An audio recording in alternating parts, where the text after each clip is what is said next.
నమస్తే, welcome to KK news. నేను శ్రీదేవి. వైసీపీలోని అతి శక్తివంతమైన నేతల్లో పెద్దిరెడ్డి రామచంద్రారెడ్డి ఒకరు. జగన్ తర్వాత ఆయనే అన్నట్లు ఉంది వ్యవహారం. పేరుకే నెంబర్ 2గా విజయసాయిరెడ్డి, సజ్జల రామకృష్ణారెడ్డి లాంటి పేర్లు వినిపించినా పెద్దిరెడ్డి ముందు వారు నిలబడలేరన్నది వైసీపీలో వినిపించే మాట. కేవలం అధినేత జగన్ ప్రాపకం కోసం మిగతా నేతలంతా పాకులాడితే ఇక అదే జగన్ నుంచి గౌరవ మర్యాదలు అందుకునే స్థాయి పెద్దిరెడ్డి రామచంద్రారెడ్డిది.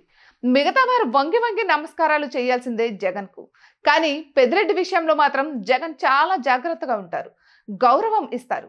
వైసీపీ 5 ఏళ్ల పాలనలో రాయలసీమను శాసించారు ఉద్దండి.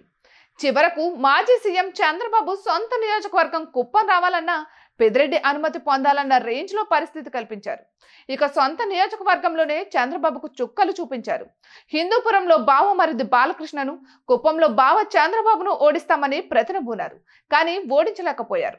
అయితే రాష్ట్రంలో వైసీపీ దారుణంగా ఓడిపోయినా, రాయలసీమలో తుడిచిపెట్టుకుపోయినా తాను గెలవడమే కాదు, పెద్దిరెడ్డి కుటుంబం నుంచి 3 గెలిచారు. అంతలా ఉంటుంది పెద్దిరెడ్డి హవా.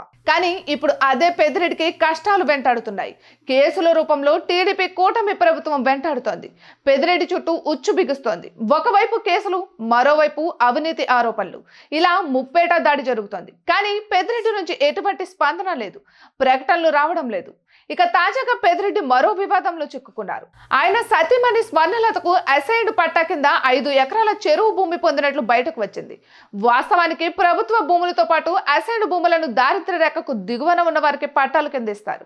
ఇలాంటి భూమి 20 ఏళ్ల అనుభవంలో ఉన్నట్లయితే క్రయ విక్రయాలకు వీలుగా ఫ్రీ హోల్డ్ చేస్తూ వైసీపీ ప్రభుత్వం నిర్ణయం తీసుకుంది. ఇక మదనపల్లి సబ్ కలెక్టర్ కార్యాలయంలో ఫైళ్లు దగ్ధమైన ఉదంతం తర్వాత 20 ఏళ్లు అనుభవం లేని భూమిని సైతం ఫ్రీ హోల్డ్ లో పెట్టినట్లుగా రెవెన్యూ శాఖ ఉన్నతాధికారులు తాజాగా చెబుతున్నారు. ఇక టీడీపీ కూటమి ప్రభుత్వం అధికారంలోకి వచ్చిన తర్వాత పెద్దిరెడ్డి రామచంద్రారెడ్డి సైలెంట్ అయ్యారు. ఎన్నికల ఫలితాలు రాకమునిపే ఆయన విదేశాలకు చెక్కేశారని ప్రచారం జరిగింది.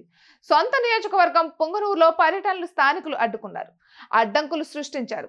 ఆయన కుమారుడు మిథున్ రెడ్డికి సైతం అదే పరిస్థితి ఎదురైంది. ఇక మదనపల్లి సబ్ కలెక్టర్ కార్యాలయంలో ఫైళ్ల దగ్ధం తర్వాత పరిస్థితి మరింత దిగజారింది.